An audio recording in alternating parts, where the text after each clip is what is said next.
Welcome back to week 2 with Tara Mohr. Our interview is about her book, Playing Big. If you missed episode 1 of this interview, I recommend starting there because episode 2 will make more sense once you do. I also want to invite you to listen to the very end.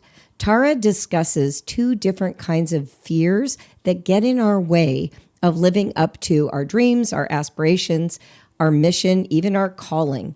When I think about homeschoolers and how often we are hampered by our fears, I think listening to the description of those 2 kinds of perspectives is really going to free some of you. So settle in, put on your AirPods, take a walk, go for an outing in the car, whatever you need, and let's give Tara our attention again.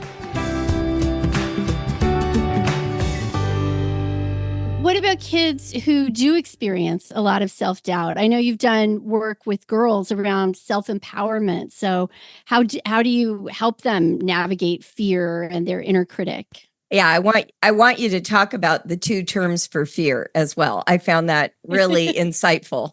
Okay. Yeah. So, let's talk about both. So in the Playing Big work, where I kind of got to is really noticing that even across many, many different women I was coaching who had such different backgrounds, this kind of adult voice of self-doubt sounded very similar. And it was not something, even though, I had been raised on Freud and psychoanalysis of go figure out what happened in your life age 0 to 5 and you'll find the answers to whatever you're dealing with now. That did not actually seem to be true in my coaching practice, because I would coach a client whose parents were always supporting her and cheering her on. And then I'd coach someone whose parents weren't at all. And their adult sort of women's professional-ish inner critic would sound exactly the same. And so it felt like, well, we have to look somewhere else and more at cultural messages and even more at kind of our physiology and our fear response and our stress response. So where I landed with all of that is like, yeah, we, and particularly as women, we have this inner critic voice of self-doubt. It's actually not going away. The research suggests it does not go away as we accomplish more or experience more. Its subject might change, so if you felt really a ton of self-doubt to put out your first program, you might not be feeling it about that again, but something else is coming, maybe a negotiation meeting with a book publisher or something, right? Oh, for sure. So it kind of up levels with us, but the voice remains. And I can't tell you how many things I've gone into where I'm like, this is so embarrassing because I'm being asked to give an inner critic workshop to like women law firm partners and they're going to laugh me out of their room. Like they won't need this. And then I go, this group won't need this and that group won't need, everybody needs it. Everybody has it. And so I think it's really important that we don't wait on confidence and we don't think we're supposed to have confidence. But we really instead have a toolkit for what we do when we hear that inner critic voice. And we start, it's almost like a mindfulness practice. Oh, I'm hearing from my inner critic right now that's saying, I don't belong here, or all the other homeschooling moms know what I'm doing, or I could never know what they're doing, or I could never launch this business or whatever. And we can say, oh, that's my inner critic. No, it's not the voice of truth. And then there's a lot of tools we can actually use in the moment, whether it's creating a character that personifies it or doing some fear work. It's not about positive affirmations and saying, I'm awesome, I can do it. To me, a story about how you're terrible at this and a story about how you're great at this, it's 2 sides of the same like ego coin. And it's actually more about, and I think you guys are a beautiful example of this, like connecting with, and this is exactly what you're talking about with the flowers, Melissa. If I'm not doing this because I have a pumped up, confident story about myself, what's my other reason for doing this? Oh, it's fun to share about my novel. Oh, this is how I want to contribute, is by creating something like Brave Writer. Like it's joy, it's service. This is just me being my flower. And it feels not very good to do anything otherwise, right? When we're talking about confidence, I remember my husband at the time asking me why I felt confident anytime I had a writing opportunity. And I think it was because for myself, I had spent a lot of my life enjoying writing. And I really resonated with that in your book, that writing for you had been very natural and very joy filled. But interestingly, when it came time for me to get traditionally published, I actually had terror. And my mother, who's written 70 published books, kept saying to me, why are you afraid? Somebody's got to be published. Why wouldn't it be you? You're a natural writer. You love writing. You started a company. Why wouldn't they publish you? But I realized that in my own head, I had given them a kind of authority, like that if they didn't publish me, it would invalidate all the risk-taking and work I had done that was self-made. And so I eventually really had to slay that dragon myself. I went to Writer's Digest conference as a complete unknown. I did a pitch slam, begging for an agent basically. And the strength of my work actually did land the contract, very much the way my mother said that it would. Right. So even when you start with a kind of confidence, maybe you start with confidence in your ceramic skills or whatever, there will be thresholds. I remember Liz Gilbert saying she felt very comfortable speaking on a stage until she got invited to do a TED Talk. And then she said, every person who's invited to do a TED Talk loses their shit, right? Like there's nobody who gets there is like, yeah, I've got this. This is exactly what I was made for. So these up levels of confidence are part of the story too, aren't they? Yeah. Yeah. And I think it's just so important that we have something other than trying to pump ourselves up, that it is all going to go great to get us through. We can be pulled by something deeper, our values, our joy, and that's just much more reliable. So, or even just desire. Like I had to get to the place where I was like, I do want this. If it fails, it fails, but I actually want it. So I've got to find out, just confronting that sort of anxiety of the outcome is part of it. Yeah. Yeah. Well, and that's such a great example. Like you're moving into your felt experience instead of some abstract story about, how you measure up.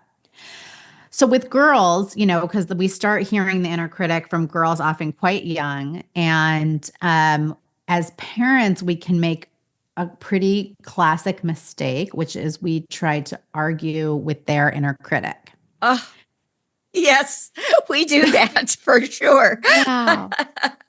And just a couple of weeks ago, I was at a girls K through 12 school talking about all this. And I asked, when I did the parent talk, I asked so how many of you, when your girl says, I'm so ugly, and you say, no, honey, you're beautiful. How many of you have had the experience where she says, thank you so much for pointing that out. I am beautiful and I feel it now. Thank you.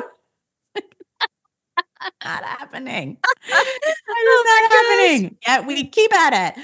So, we've gotten that idea that that's our job, right? Is to counter that voice. And there's a little something to that, but the percentage of times when it's the right message from the right messenger in the right moment that it's really going to go in is small. And I think it's very important that we actually kind of go up a level, and be able to talk about the inner critic with our girls rather than arguing with their inner critic. And this can certainly be with our boys too, and if with our boys, it might sound like I'm weak if I do that, or that's too weird, or that's not, like it's the armoring up form of the inner critic that comes up often there. But when we're hearing self-doubt in a child, to be able to say like, hey, that sounds like your inner critic. Did you know there's this voice that we all have inside called an inner critic? And I've had one, and here's what mine says. Wow. And it's really not the voice of truth, but kind of here's how it functions. And we can, there's a lot more tools and kind of mapping of how it functions. So you're actually giving them that toolkit. Wow. Right? Instead of just trying to somehow evacuate their inner critic from the building, which is not going to happen. I appreciate. Oh, yeah. Go ahead, Julie. No, I was just going to say, you're basically also showing them that there's a self behind the inner critic, right? There's a true self. And then there's this naggy voice Oh, it's so brilliant. Melissa, what were you going Yeah. to say? Well, kind of the same. I so appreciate that you're putting the focus on how to hear the voices. Yes. And I think today, I think it's gotten harder and harder. I know that, I have voices in my head that have to do with teachers or grownups, Yeah. or or maybe, peers in my field. Right. But I remember as a young mom, so enthusiastic about homeschooling and really with a pretty clear idea of how I wanted to do it. But then these other voices started getting in my head, and I'd be like, oh, the unschoolers say you have to be like this, or the classical educators say you have to be like this. And some of that sounds good, and some of that sounds good. And I'm hearing these voices, and I really had to learn how to quiet them. Yeah. To know, and for me, it meant writing it. Like I needed to write it down in order to know what I actually think, which means hearing my own voice. And then, as you're saying, like, and which of our voices? There's more than one. Yeah. There is a very critical voice in there. There's also a really wise voice in there. And if I try and pretend like I'm giving advice about my situation to a friend, I'm amazing at advice. Right. But It's not right. It just doesn't address the parts of us that really like get moved by it when we're just offering ourselves the words of the advice. But yeah, I mean, we carry so many of those noisy voices, but exactly that, just starting to go, oh, that's that voice. And it could even be like, oh, look, like there is Charlotte Mason is there in my head, and she has a lot of strong ideas about what I'm doing wrong, right? All those voices we internalize, or it could be your in-laws' voices, or the school mom's voice, all of that, and really being able to recognize those, and then root more and more in what's that core self, which you can do through the inner mentor work that we do in Playing Big. You can also think of it as the voice of your values. Sometimes it's just even going, okay, all this is noise up in my head. If I tune into like my gut and my belly area, what's my leaning? What's my feeling? What do I know to be true? But sometimes I'll just say to girls or women, like, let's send that inner critic out of the room once we identify it. And then I'll just say, what do you really think? And just even that sort of pantomiming of sending it out of the room, this very strong, clear voice comes back. And I found girls, I just came back. I happened to just come back from this thing and part of it was doing, like in this big school gymnasium, 600 girls inner critic workshop. And like every time I do that work with girls, they're very hungry for it, and they can definitely understand it. That's beautiful. Yeah. That's beautiful. In fact, just as you were talking about sending it out of the room, or what are ways that we can get in touch with it, I think the taboo question for women is, what do you want? That they will not go there first. They go to what they owe people, what they should do, how people will see them. And so one of the ways that I'm like, if nobody was in the room, if it was just you, if you could just say what you imagine for yourself, what would that be? Let's just take away everything else. And women can get there, but I think this pantomiming of actually sending it out is so essential. And then you have to create like this, almost padded cell where they can say it and nobody else can hear it, so that they have the freedom to at least get the words out. Because until you can actually say the words or see them outside your body, they have a kind of unreality. You were going to tell me and our audience a little bit about the two kinds of fear, which I think fit with this very well. So could we go there next? Yeah. Thank you for bringing us there. So of course, fear comes up with all of this Playing Big stuff: fear of failure, fear of rejection, fear of change, fear of too much visibility, all of that. And I love thinking about fear in terms of these two words. These are actually both Old Testament words, so they're very old and kind of enduring and long-standing in sort of human consciousness. And the two terms are pachad and yirah. And pachad is the fear of projected things or imagined things.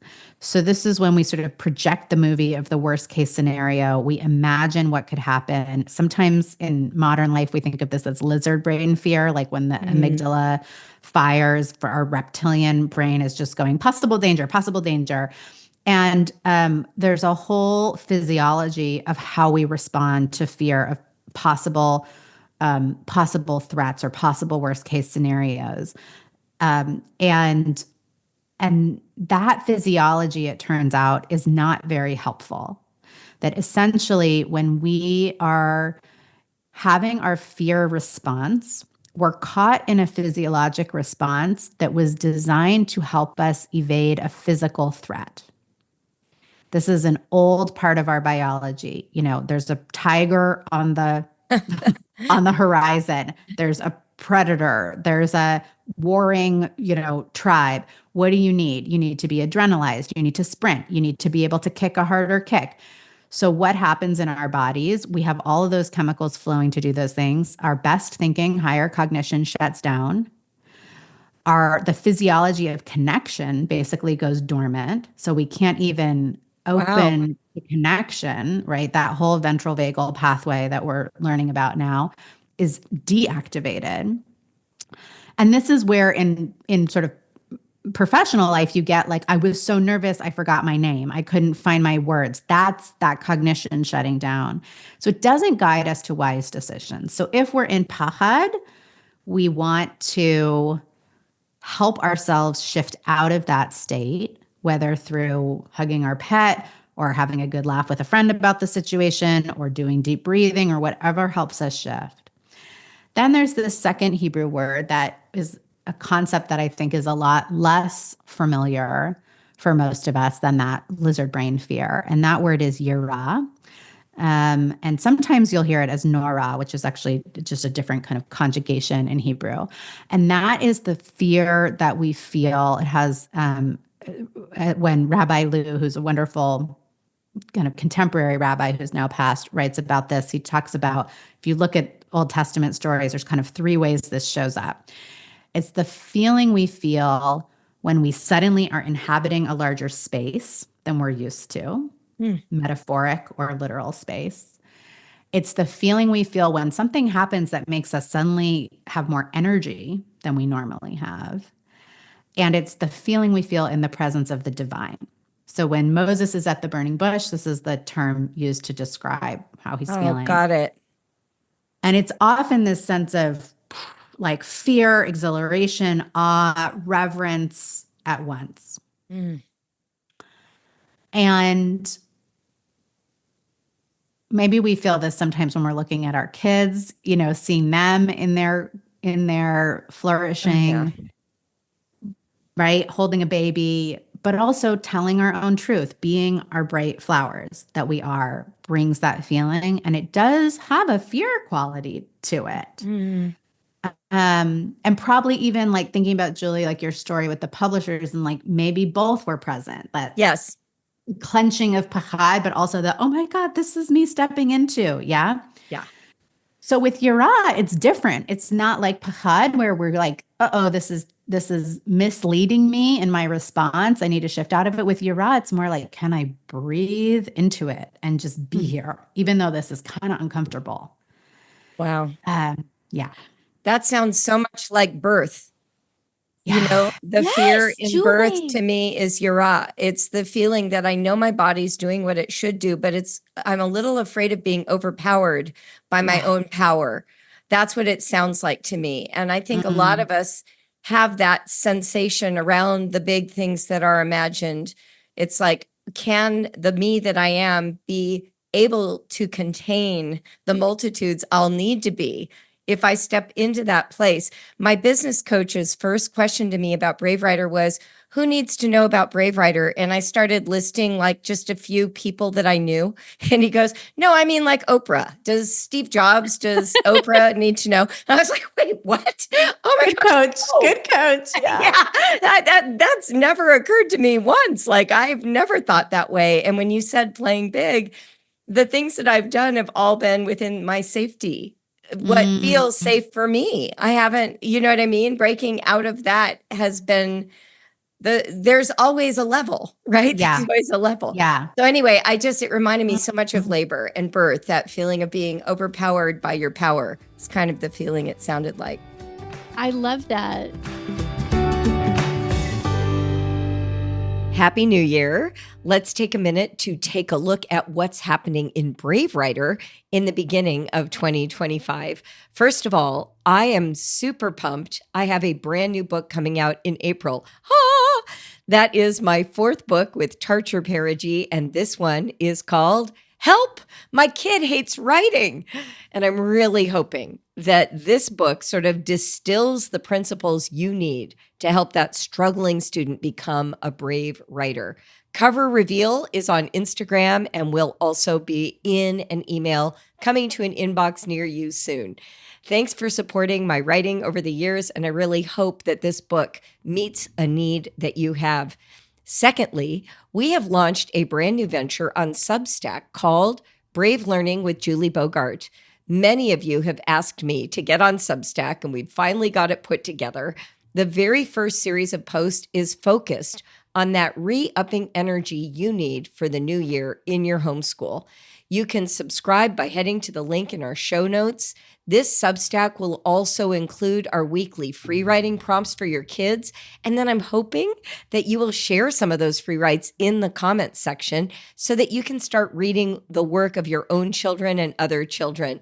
We will also focus on themes related to parenting and awesome adulting in addition to education and writing. And there will be weekly links or reminders to tune into this podcast. Some of the content will be public and free, but if you like to be a commenter or you want access to all the content, please consider subscribing. It helps support Brave Writer when you do, and I'm very much looking forward to developing a sense of community over there. And then third and last, our winter-spring classes are open for registration. Some sessions are already sold out. That's always what happens in December, but there are plenty more with openings. If you'd like to have support in teaching writing as we kick off 2025, sign up for one of our award-winning writing classes now. See the link in our show notes for registration information. Above all, thank you for supporting Brave Writer, for supporting the work I do. You make it possible for us to keep providing you with what you need to feel good about your homeschool. And now let's go back to the podcast.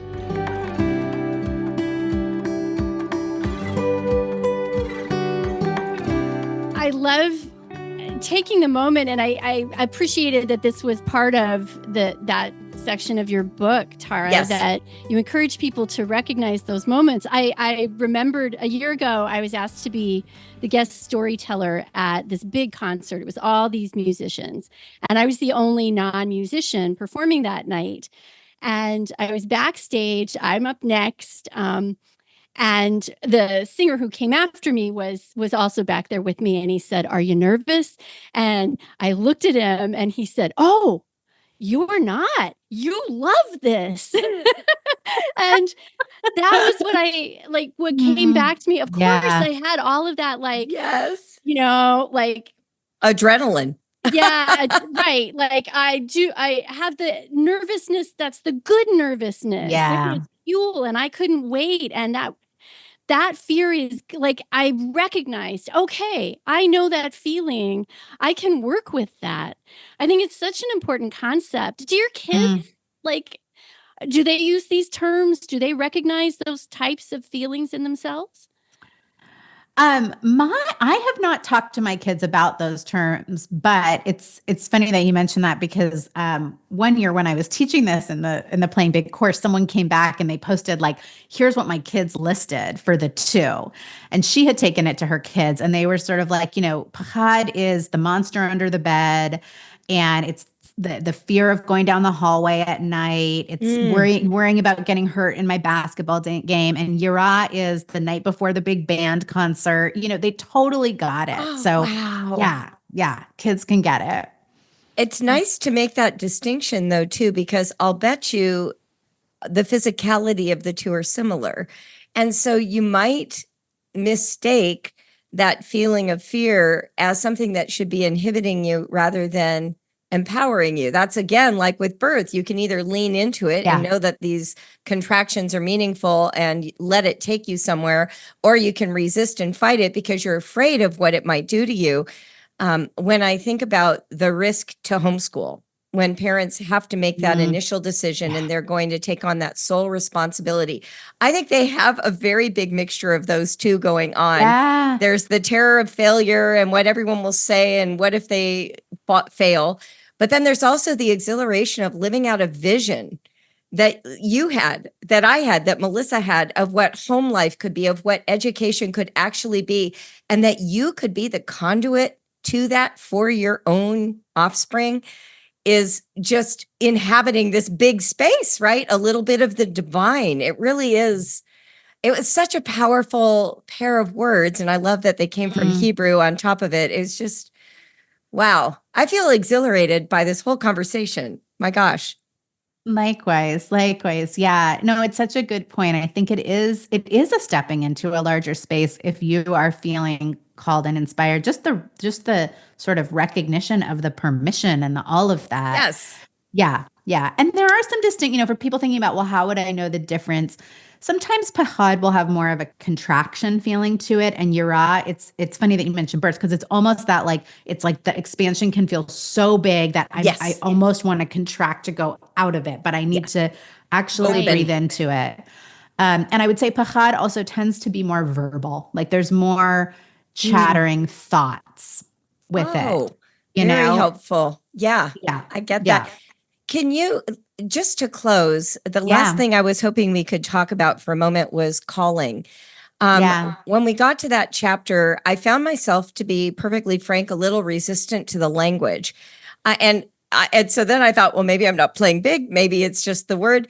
But here's what I wanted to ask you about it. When I hear the word calling, I almost feel like I'm endowing myself with some other agency. Like there's something beyond me that deems me worthy of being the one. And I've always felt a little awkward about that. What I really felt more like when I found is more like finding my niche than a calling. But I've heard people use the language of calling. And so I wondered, how does that help us? And what do you mean by it? Yeah. It's so great. Well, and as you're talking, I'm also thinking about, I can see also too, like, depending on the circles we've walked in, like I was coming out of, I would say, like an overly secularized culture. Okay. Where in terms of my upbringing in the milieu in the Bay Area, where we needed to weave back into the conversation that not everything is just our egos choosing what the heck we're going to do with our lives. But if you're more in a realm where you feel like people are abusing the idea of calling and being anointed for things all the time, that is a very good, perspective and important to remember. But so for me, it really is about that I think what I was kind of coming out of and reacting to it in clients was like this sense that we had all gotten of like, you just choose, whatever career you want or whatever career is most convenient / lucrative / the best, most reassuring to your fears about life and the world or whatever. And having no language to say, no, actually there are these things. Like we do get tapped on the shoulder by inspiration and a pull to contribute in a specific way.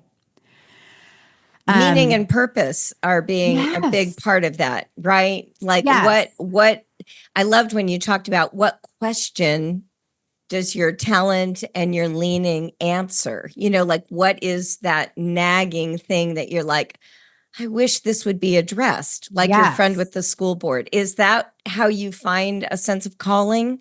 Yes, it's usually, so first of all, I believe we all get multiple callings and many over a lifetime. So this is not what's the big C that's my answer forever. This is more of a process where I'm repeatedly in my life be able to listen, what's calling me now? Oh, nice. Oh, I love that language. What's calling me now? As opposed to what's my calling? Yes. Very interesting. Yeah. Good. What's Keep my going. calling? Yeah. Way too stressful. Way too high stakes. We don't ride off into the sunset with our one calling happily ever after forever.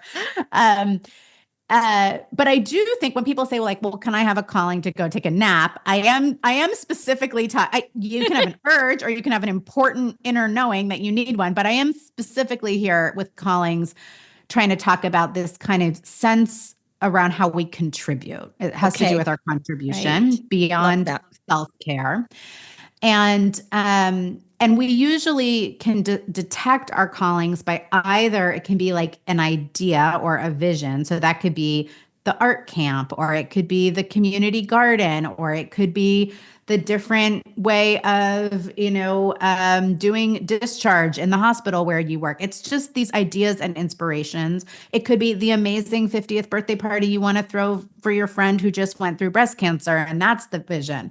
Right? Or it can show up as a really strong, persistent pain about some aspect of the status quo. It's kind of like we're all bombarded with 9,000 upsetting news headlines. Wow.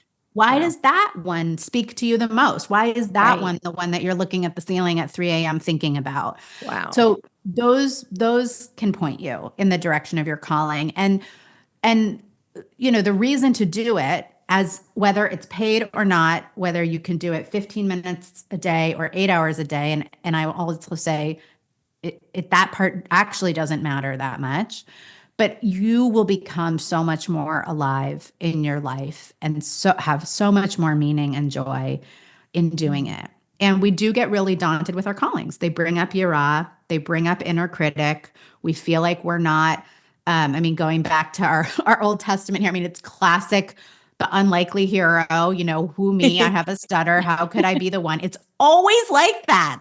You will have a stutter in relationship to your calling, whatever it is. The metaphor will apply. Oh my gosh. To go on your own hero's journey with it. I love this. And I love this framing of what is calling me now, and tying that back to that phrase you used early on about our deep knowing, and sending our voices of inner critic and self-doubt out of the room and asking the question, what do I want? Pulling all of that together. Yeah. It's sublime. It's literally sublime. I just keep thinking about, when I first got married and we decided to have children. And of course, that's like the first calling, right? Do you want a child? Yeah. Do you want a child? And a lot of mothers will say to me, I feel like I'm called to be a mother. And I always want to say, yes, you have children. We can pretty much bank on that. That's one of your callings. Right. And it's okay to be really proud of that and to find that to be deeply meaningful. And it is because of that calling that you may feel then called to be the primary education provider of your children. And then it's because of that calling that you may discover the thing that you want to contribute as an adult to the world that's not your children. Like way leads on to way here. Yeah. You don't have to know the whole journey that you're on till you're 75, starting at 35. Each thing will create a piece of this sort of tapestry of your life. I'm saying that as a 63-year-old woman who is thinking about these late years, but I really watched the way lead on to way. Do you find that to be true in the work that you do with women? I think that's so beautiful. And it's so feels so reassuring too, just hearing it that way from you, from rooted in your own experience, 100%. And some of that is just because each of those pivotal life experiences, that's our curriculum. So how can life give you the next lesson, until it's clear kind of what you learned from the previous curriculum? Totally. Oh my gosh. I feel like we could talk for 3 more hours. Mostly what I want to do. I've been talking to Julie, listening to her podcast I probably logged at least a couple hundred hours there. And let me say that too, before we finish. Cause when I first, when we first made this decision and I was in that phase of help, and every other day I'm recreating school. I'm not recreating school. I'm in it. And I remember how coming across your work and just binge listening to podcasts I especially love the 50 things I learned or what I wish I knew. I felt like I got this mentor experience and this elder experience too, cross-generationally, that was so meaningful and reassuring. And I especially really learned, like, you were my teacher, and here are the ways we're not going to recreate school. Good. And I told you this when we talked too, but I think it's so radical, like the way you include this sort of the sensory and the body. Just like when you would talk about lamps and tea time. And I was like, in the beginning, I'm like, why? Okay, we're talking about lamps. But I immediately knew it was important. And you could say it's actually the most feminist thing, because it's like bringing back in, when we talk about sort of the feminine as our embodied energy experience, yes, the warmth, the nurturing, and realizing through your work how much that's just been deleted from the institutional approach. Truly. And how detrimental. And that's just become, such a big part of our family life, as well as our homeschooling, as I really got that. So I'm just so grateful for you as a teacher. Oh my gosh. Well, we are too. My brain is popping with more partnering ideas with you. I just think our audience is going to love this. And I'm so grateful to you for your work.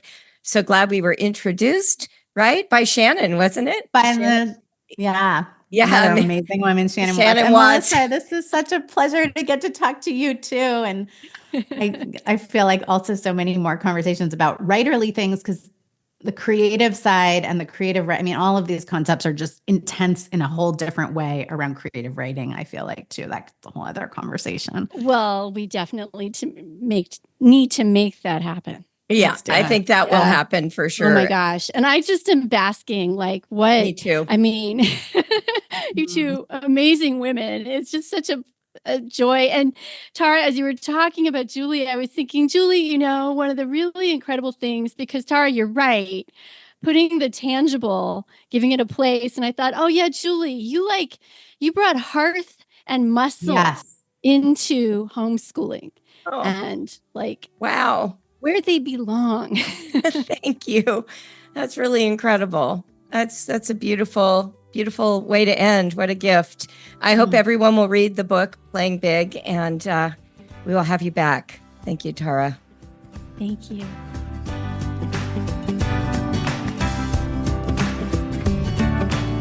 You've been listening to the Brave Writer Podcast. I'm Julie Bogart, and Melissa Wiley is my co-host. This podcast is produced by Nova Media with support from team member Jeanette Hall. Thank you for listening and for leaving either a starred or written review on the podcast app of your choice. Anytime you do that, you bring a lot of joy to the team and you support our work. So thanks in advance.